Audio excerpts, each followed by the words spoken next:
Welcome to the Salmon Runs YouTube. Enjoy the video.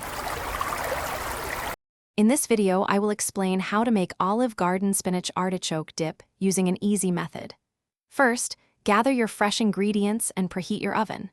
This simple recipe brings restaurant flavor right to your kitchen with minimal effort. You'll love how quickly this comes together, making it perfect for any gathering or a cozy night in. Let's get started on creating this delicious, creamy dip. For this delightful dip, you'll need a few key items.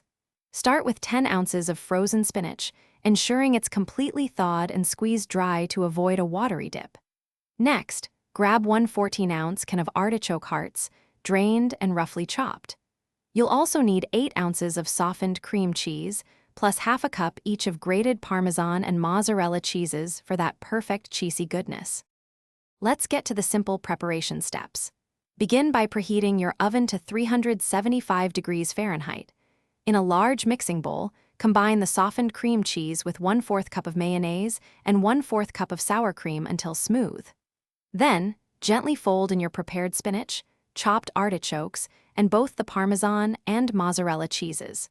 Transfer this creamy mixture into a small baking dish. Now for the best part, baking and enjoying. Place your baking dish into the preheated oven and bake for 20 to 25 minutes. You'll know it's ready when it's hot and bubbly with a lightly golden brown top. Allow the dip to cool for just a few minutes before serving. It's fantastic with tortilla chips, pita bread, or slices of a crusty baguette.